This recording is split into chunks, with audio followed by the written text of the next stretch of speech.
এবারে বন্যার্তদের পাশে জাহারা মিতু। বানভাসী মানুষকে বাঁচাতে অন্যান্য তারকাদের মতো এবার এগিয়ে এলেন চিত্রনায়িকা জাহারা মিতু। ইতিমধ্যে বন্যা দুর্গত এলাকায় বন্ধুদের নিয়ে কয়েক ট্রাক ত্রাণ বিতরণ করেছেন তিনি। বিষয়টি গণমাধ্যমে নিজেই জানিয়েছেন অভিনেত্রী।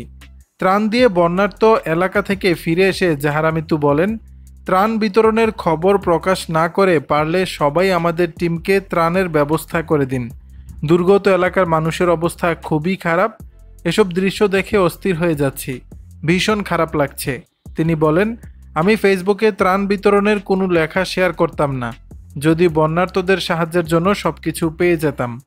গণমাধ্যমে বন্যার ভয়াবহ অবস্থা দেখার পর কয়েকজন বড় ভাই বন্ধুদের ফোন দিলে তারা বলেন, পাশে আছি, কিন্তু সব তোর দায়িত্ব। আমি বলেছিলাম কোনো সমস্যা নেই, কিন্তু কাজে নেমে দেখলাম বন্যার্তদের সহায়তার জন্য অনেক কিছুই পাচ্ছি না।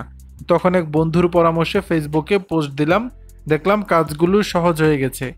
মিতু আরও বলেন, আমি কখনো চিন্তাও করতে পারিনি যে আমার একটা ফোনে আমার কাছের বড় ভাই বন্ধুরা এভাবে সাহায্য পাঠাবেন।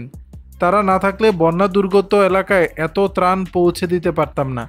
সবটাই পেরেছি তাদের জন্য। আমি তো এত টাকার মালিক না, কিন্তু দেয়ার ইচ্ছে আছে। তাই আল্লাহ আমার ডাক শুনেছেন, আমিও মানুষের পাশে দাঁড়াতে পেরেছি। বন্যা পরবর্তী স্বাস্থ্য সেবা বিষয়ে চিত্রনায়িকা জানান, বন্যার পানি নেমে যাওয়ার পর নানান রোগের প্রাদুর্ভাব দেখা দেবে দুর্গত এলাকায়। এ অবস্থায় এসব এলাকার মানুষের স্বাস্থ্য সেবা নিশ্চিত করতে চিকিৎসক বন্ধুদের নিয়ে মেডিকেল ক্যাম্প করার কথা ভাবছেন তিনি। দর্শক, বিষয়টি নিয়ে আপনাদের মতামত জানাবেন নিচের কমেন্ট বক্স।